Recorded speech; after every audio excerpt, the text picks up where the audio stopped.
Teman-teman, selamat datang kembali di YouTube channel gue Cerita Ola. Hari ini adalah tanggal 2 Oktober 2020. 8 hari lagi kita akan memperingati Hari Kesehatan Jiwa Sedunia yang tepat jatuh di tanggal 10 Oktober setiap tahunnya. Dan tema kesehatan jiwa sedunia tahun ini adalah Mental Health for All. Oke, di kesempatan kali ini karena banyak yang nanya tentang berapa sih biaya ke psikiater dan biaya untuk obat-obatan. Karena banyak juga yang nanya ke gue soal itu, apalagi di zaman pandemi begini ya, kita dari segi ekonomi aja lumayan terdampak karena pandemi ini. Jadi memang ya masalah uang juga jadi problem buat kita saat ini. Sebenarnya gue ada dua jawaban, yang satunya mahal dan yang satunya cukup terjangkau. Jadi gue akan kasih tahu yang harganya cukup terjangkau dulu ya, karena gue yakin teman-teman gak akan nonton video gue sampai habis. Kalau gue kasih tahu yang mahal dulu, nanti takutnya kaget terus nggak mau berobat ke psikiater, padahal di sesi terakhirnya gue mau kasih tahu yang murahnya, tapi enggak lah, karena gue baik hati, jadi gue kasihnya yang ini aja dulu, yang murah dulu ya. Oke, yang murah itu untuk biaya ke psikiater itu sebenarnya nggak murah sih, sama aja. Tapi kalau kalian punya BPJS, kalian bisa memanfaatkan BPJS, karena BPJS itu cover untuk masalah kesehatan jiwa, dan itu juga termasuk obat-obatannya, dan juga apabila harus rawat inap juga bisa di cover oleh BPJS. Jadi kalian gak usah takut. Nah, obat yang didapat apakah obat generik? Enggak juga. Soalnya kayak teman-teman gue juga ya, ada yang dapat obat-obatan seperti antipsikotik yang kalau beli di luar itu harganya udah 40.000, 50.000 gitu kan. Nah, kalau mereka minum minimal satu aja, kalau dikalihin sebulan aja udah 1,5 juta kan. Makanya kalau ada BPJS, pakai aja BPJS, manfaatkan itu. Tapi ya memang nggak semua obat yang dipakai BPJS atau dengan uang pribadi kita sendiri belum tentu sama mereknya, tapi isinya tetap sama kok. Jadi nggak ada masalah. Nah, gimana kalau misalnya butuh ke psikolog aja deh buat konsul? Sebenarnya di Jakarta ada, di beberapa puskesmas itu melayani konseling dengan psikolog, tapi nggak semua ada di puskesmas. Jadi kalian lebih baik cek dulu ke puskesmas terdekat kalian, apakah di sana ada layanan psikologi. Jadi kalau misalnya di puskesmas itu ada dan kalian punya BPJS atau punya KTP daerah setempat dengan puskesmas tersebut, biayanya gratis. Kalau nggak ada, biayanya pun cukup terjangkau, cuma 5.000 aja. Ya, itu yang versi kalau kalian punya BPJS dan kalian mau berobat dengan BPJS. Nah, yang keduanya, dengan biaya sendiri. Seperti gua nggak pakai BPJS karena antrinya itu gua nggak bisa, karena kan gua mesti kerja, jadi gua nggak bisa ninggalin pekerjaan gua. Dan kebetulan gue juga dokternya di Serpong dan di Atma Jaya tidak menerima BPJS juga. Nah, terus kalau biaya psikiater ya, gue biaya dokternya dulu ya, ini tanpa obat ya. Kalau gue ke rumah sakit Omni itu sekitar 300, ya sekitar 300-an lah untuk biaya konsulnya saja. Nah, kalau gue di rumah sakit lain ada yang 300, ada yang 250, ada juga yang 350. Nah, kalau misalnya kalian mau lebih murah lagi, kalian bisa ke rumah sakit umum daerah di sekitar kalian, ataupun ke rumah sakit jiwa pemerintah seperti Rumah Sakit Soeharto Herjan di Jakarta, ataupun Rumah Sakit Jiwa Marzuki Mahdi di Bogor. Karena gue sendiri pernah ke Rumah Sakit Soeharto Herjan yang di Grogol, dan itu bayarnya cuma 130.000, lebih murah daripada psikiater di rumah sakit lain. Nah, kalau misalnya di Rumah Sakit Marzuki Mahdi, gue juga pernah ke sana, dan itu biayanya malah lebih murah lagi, cuma 90.000.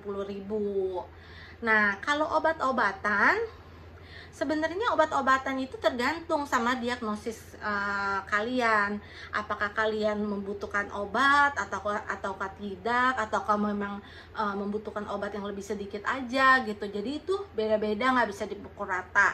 Nah, kalau gue sendiri sekarang gue lagi mengkonsumsi obat racikan dari Dokter Andri. Terus gue juga minum obat tidur karena gue mengalami insomnia untuk tidur. Dan gue juga minum antidepresan. Sebenarnya antidepresan ini bisa untuk mengobati depresi dan juga gangguan cemas. Nah, kebetulan gue juga ada depresinya, jadi gue masih minum itu. Nah, harga obatnya untuk antidepresan jenis SSRI, gue beli itu tergantung merek juga sebenarnya. Waktu itu gue berapa tahun yang lalu gue minum mereknya Zoloft. Nah, kalau Zoloft itu dari perusahaan Pfizer. Nah, harganya itu kalau nggak salah 22 atau 21.000, pokoknya di atas 20.000. Nah, terus gue sempat ganti Zerlin, isinya sama kok, isinya sama. Nah, gue sempat ganti Zerlin, harganya lebih murah, kalau nggak salah 17.000 atau 18.000. Nah, sekarang ini gue lagi pakai Sernade, dan harganya aduh gue lupa deh, kayaknya sih sekitar segitu, sekitar 15.000 atau 16.000. Nah, kemarin pas lagi kebetulan gue habis obat antidepresannya, terus gue ke apotek beli, karena ini masih bisa dibeli bebas. Karena antidepresan itu nggak akan berpengaruh yang bisa disalahgunakan orang. Nggak ada orang kayaknya menyalahgunakan antidepresan, karena pengobatannya juga nggak bisa langsung, nggak ada efek seperti orang mabok atau gimana, jadi itu aman ya. Dan gue bisa beli di apotek. Nah, gue waktu itu beli cuma seharga 11.000. Nah, itu mereknya merek Mercy, merek Fridep dari Mercy, dari perusahaan obat Mercy. Nah, gue juga minum racikan dari Dokter Andri. Kalau nggak salah itu gue beli racikan yang sehari diminum 1 kali, untuk 2 bulan itu cuma 200.000. Jadi ya lumayan terjangkau. Tapi walaupun obatnya itu termasuk terjangkau, menurut gue 200.000 untuk 2 bulan ya. Dan itu ngefek banget untuk kecemasan gue. Jadi gue tuh yang tiap hari kayaknya gelisah, terus cemas, terus gue minum itu lumayan hilang. Nah, antidepresan ini kemarin ditambahin karena gue ada pikiran untuk self harm atau menyakiti diri gue sendiri gitu kan, terus sampai pikiran bunuh diri. Makanya gue ditambahin dengan antidepresan juga. Tapi antidepresan juga bisa untuk mengobati kecemasan.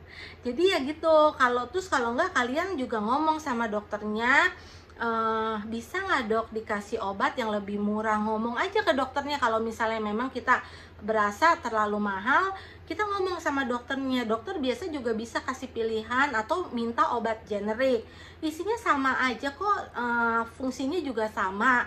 Mungkin ada beda-beda dikit di badan kita, tapi itu nggak berpengaruh terhadap penyembuhan kok. Tetap kalian juga bisa sembuh walaupun minum yang generik atau yang paten atau yang beda merek, itu tetap sama aja. Cuma memang waktu itu, waktu gua mengalami depresi parah yang bisa nangis sampai 2 minggu berturut-turut, tangis nggak ada sebab. Nah, terus gue selalu minta sama Dokter Andri, waktu itu gue minta diresepin Zoloft, karena Zoloft itu ngejarnya lebih cepet kan. Dia ngejarnya kayak misalnya gue nangis terus selama 2 minggu, gue minum Zoloft 4 hari aja gue udah bisa balik lagi gitu, udah bisa normal lagi, stabil lagi. Walaupun ya masih nangis-nangis dikit, tapi udah pikiran bunuh diri hilang apa segala macam. Tapi buat gue sendiri, kalau gue minum Zoloft kelamaan, Terus nanti gue mulai berasa semua serba keblok, jadi kayak keblok begitu kan, kayak numb begitu kan.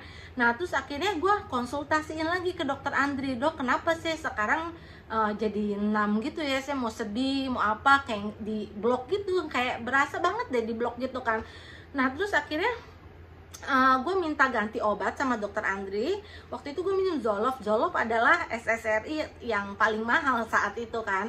Akhirnya gue diganti ke Zerlin. Zerlin itu harganya kalau nggak salah cuma 15.000, dan ternyata cocok di gue gitu kan. Ya memang, jadi memang mungkin ada sedikit perbedaan tapi nggak terlalu mencolok, tapi tetap aja efek penyembuhannya tetap sama.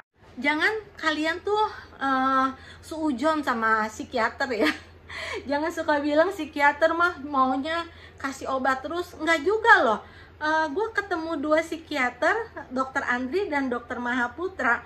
Mereka tuh kalau bisa gue minim obat gitu kan. Malah waktu itu gue datang ke dokter Andri bilang, Ola, kamu kalau masih minum obat ini terus, nanti masalah ekonomi akan terganggu karena kan obatnya mahal, 1 butir sekali minum kamu 20.000.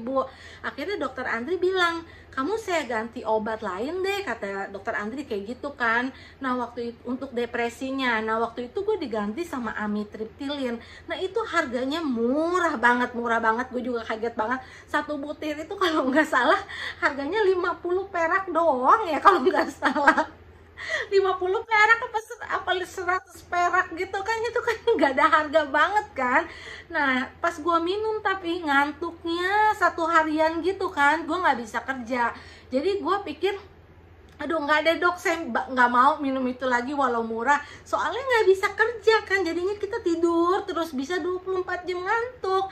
Nah memang kan kalau kata teman-teman gue sih yang mengkonsumsi juga amitriptilin sejak lama ya, katanya mungkin itu generasi di tahun berapa obat itu keluar. Nah cuma kan dokter, para ilmuwan juga kan terus mengembangkan obat kan biar semakin efektif dan dengan sedikit efek samping yang aman digunakan. Nah ya akhirnya gue minumnya SSRI. Kalau kita minum SSRI gitu ya, antidepresan, nggak ada istilah ngantuk lah, lemes lah atau gimana, nggak ada itu. Ya itu mungkin kita terima kasih kepada para ilmuwan yang mengembangkan obat sehingga kita bisa minum obat tapi tetap bisa bekerja karena kita nggak merasakan ngantuk sama sekali gitu.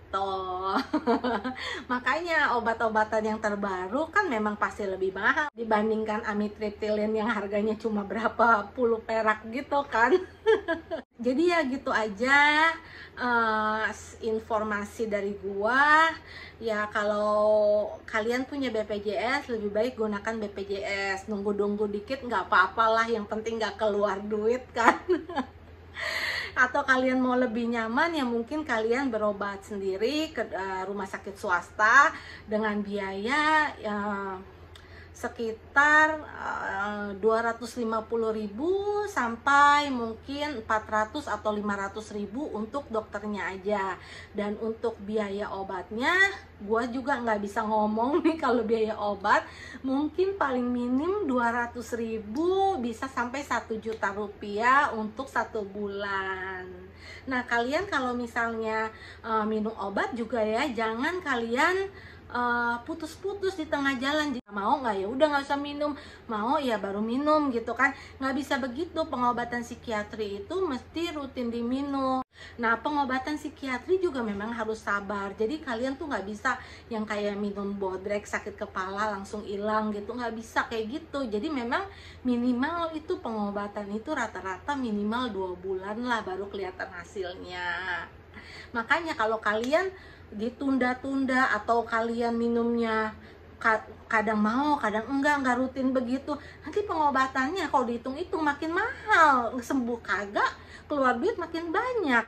Dan gangguan jiwa yang kalian alami itu sebenarnya ringan, misalnya hanya cemas gitu kan, kalau nggak diobatin terus bisa jadi gangguan depresi, nanti obatnya lebih mahal lagi. Ya makanya kalian gak usah takut untuk menemui ke psikiater, dan kalian juga jangan self diagnosis sendiri, karena jika salah diagnosa kalian juga bisa akan menghambur-hamburkan uang untuk mencari pengobatan. Oke teman-teman, segitu aja informasi dari gua hari ini. Semoga sehat selalu ya. Bye bye.